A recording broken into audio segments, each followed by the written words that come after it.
Bismillahirrahmanirrahim. Assalamualaikum warahmatullahi wabarakatuh. Waalaikumsalam. Alhamdulillahi rabbil alamin. Assalatu wassalamu ala sayyidil anbiya'i wal mursalin, sayyidina wa habibina wa qurrati a'yunina sayyidina Muhammad wa ala alihi wa ashabihi ajma'in. Allahumma salli wa sallim wa barik ala sayyidina Muhammadin al-Fatih liman ughliq al-khatim lima sabaq ناصر الحق بالحق الهادي إلى صراطك المستقيم وعلى آله وأصحابه حق قدره ومقداره العظيم. قال رب اشرح لي صدري ويسر لي أمري واحلل عقدة من لساني يفقه قولي. حضرة المكرمين العلماء وبالخصوص أخينا الكرام Guru Mas'udi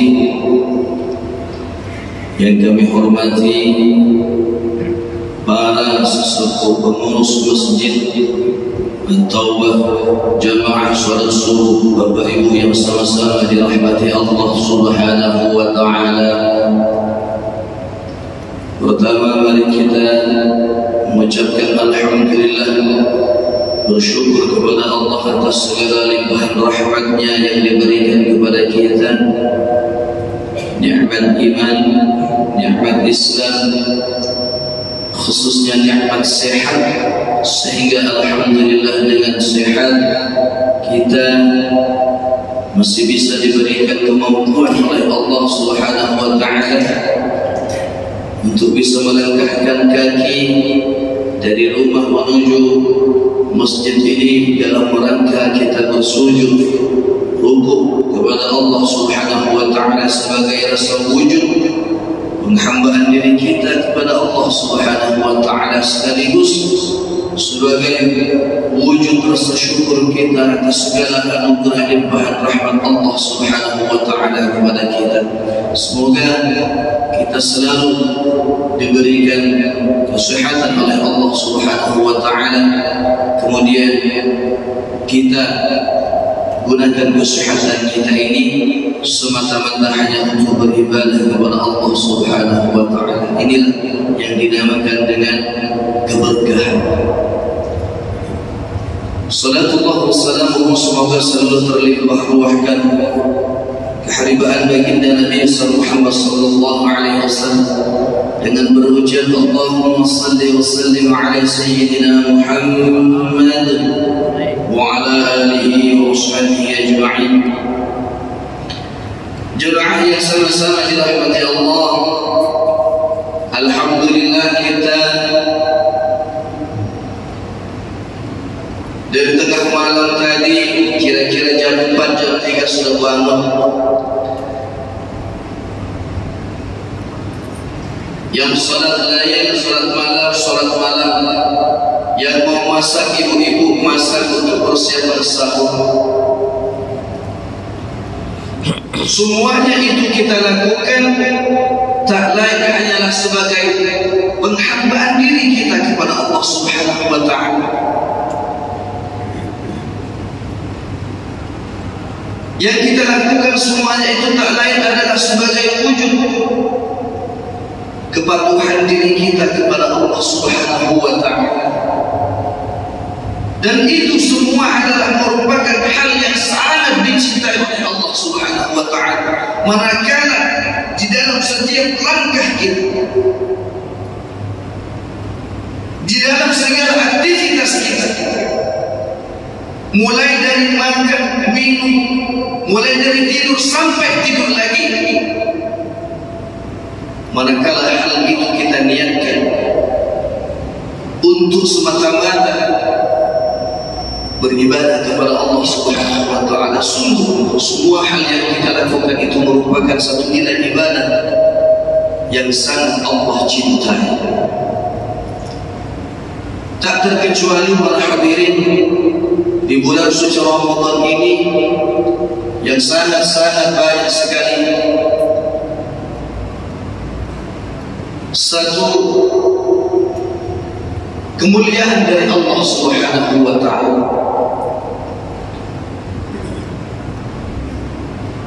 Puasa di bulan suci Ramadan ini adalah satu perintah Allah yang diwajibkan kepada kita untuk menunaikan, khususnya bagi kita orang Islam yang sudah mukallaf, yang sudah aqil baligh. Bagi orang yang telah dibebani hukum-hukum agama, kalau masih belum balik, anak-anak tidak wajib, cuman ya bagus untuk kita latih. Adapun bagi yang sudah balik, hukum-hukum agama dari Allah, hukum-hukum syariat dari Allah itu sudah jatuh kepada kita. Artinya apa? Kewajiban yang diberikan oleh Allah kepada kita, manakala kita lakukan, tentu akan memberikan pahala yang besar kepada kita. Sebaliknya, hal yang wajib manakala kita tinggalkan, tidak kita laksanakan, tentu kita akan mendapatkan dosa dari Allah Subhanahu wa ta'ala.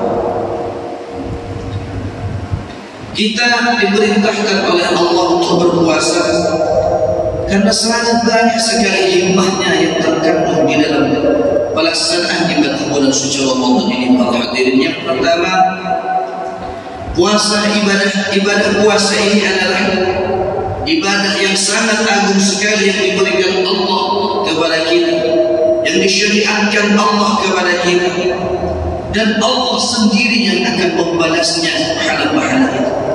Seperti yang disabdakan oleh baginda Nabi Muhammad sallallahu alaihi wasallam, "Kullu 'amal ibni Adam yudha'afu al-hasanat 'ashru amthaliha ila 700 dha'fin." Qala Allah 'azza wa jalla, "Illa as-shawm fa innahu li wa ana ajzi bihi." Rasulullah bersabda, semua amal Bani Adam akan dilipat gandakan oleh Allah Subhanahu wa ta'ala, kebaikannya 10 kali lipat sampai 700 kali lipat. Allah berfirman, kecuali puasa, maka ia untukku, kata Allah, dan aku sendiri yang akan memberikan pahalanya.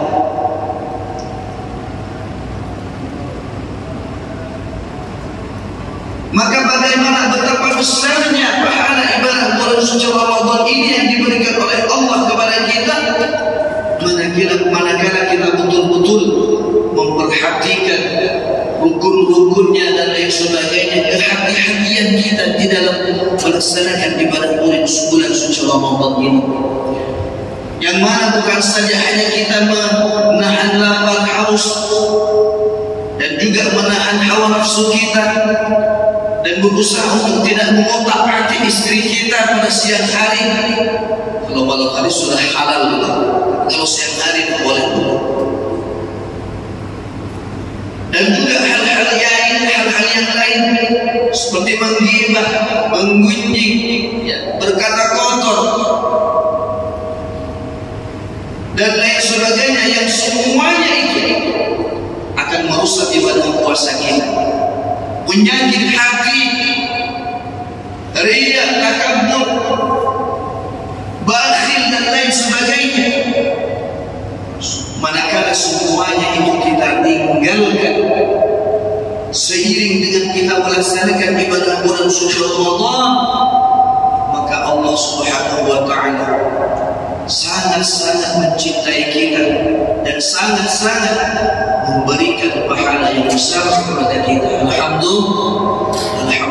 Maka dari itu, mari perhatikan ibadah bulan suci Ramadan kita ini, ibadah puasa kita ini, jangan sampai rusak dengan hal-hal yang sekiranya membatalkan ibadah puasa. Apakah hanya cuma sekedar makan dan minum saja yang membatalkan ibadah puasa? puasa kita. Tidak. Karena kata Nabi, banyak sekali umatku yang berpuasa, akan tetapi hanya tinggal lapar dan dahaganya saja. Kenapa? Karena dia tidak mendapatkan pahala dari puasa itu sendiri. Dikarenakan apa? Dikarenakan dia kebiasaan-kebiasaan buruknya pada saat dia berpuasa masih saja berjalan. Mengumpat, iri hati, dengki, sombong, penyakit hati ini yang membatalkan atau merusak ibadah puasa kita.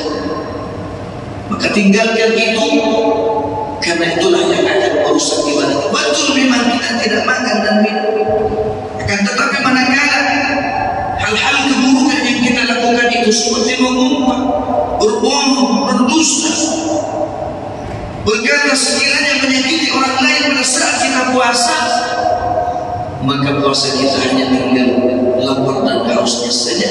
Kita tidak mendapatkan pahala dari Allah Subhanahu wa taala.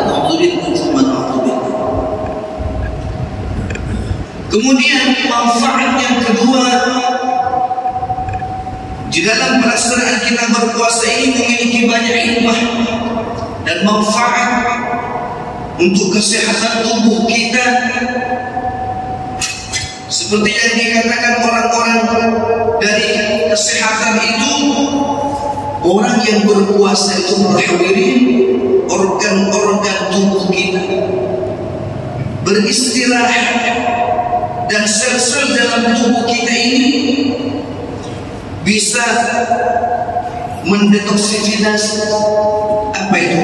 Mengeluarkan racun-racun dari dalam tubuh kita ini dari sisi kesehatan. Makanya orang puasa itu sehat.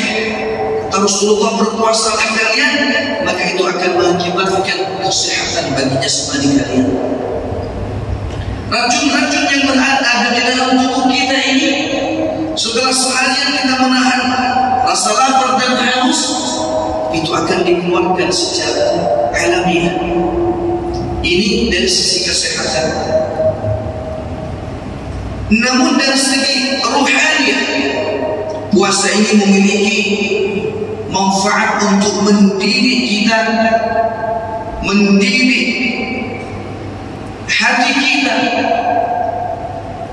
untuk menjadi pribadi yang bersabar, menjadi pribadi yang berakhlakul karimah, bersabar di dalam menghadapi kesulitan-kesulitan di dalam kehidupan kita. Dan dengan berpuasa ini juga para hadirin bisa meredam hawa nafsu kita. Dan yang selanjutnya adalah puasa ini mendidik agar kita menjadi pribadi yang bersifat menyayangi, saling memperhatikan dan peduli dengan orang lain.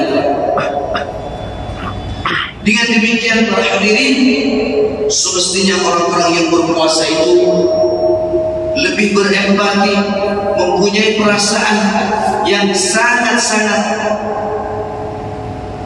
halus, mempunyai pribadi yang welas asih,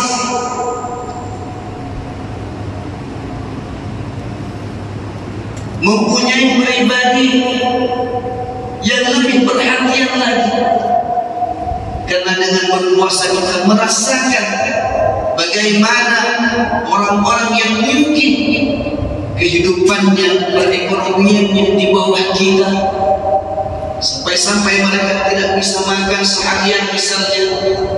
Ini juga kita rasakan pada saat kita berpuasa. Nah, disitulah Allah Subhanahu wa taala mendidik kita lewat berpuasa ini agar supaya hati kita yang keras mungkin selama ini tidak pernah memperhatikan saudara-saudara kita yang berada di bawah garis kemiskinan, yang kadang-kadang mereka sehari makan, sehari tidak makan. Maka dengan ibadah puasa ini Allah mengetuk hati kita, memberikan pelajaran kepada kita langsung langsung merasakan lapar, merasakan dahaga seperti saudara-saudara kita yang mungkin berada di bawah garis kemiskinan, yang mungkin ekonominya berada di bawah kita. Maka dari itu para hadirin rahimakumullah, sekali lagi sebulan kita dididik oleh Allah Subhanahu wa taala luar biasa sekali. Dan janji Allah Subhanahu wa taala sungguh sangatlah tidak meleset sedikit. Pahala-pahala di bulan suci Ramadan ini oleh Allah ditinggikan. Maka dari itu mari kita jaga ibadah salat jamaah kita di bulan suci Ramadan luar biasa. Berjamaah ke masjid luar biasa, masjid ramai dan lain sebagainya. Itu bagus.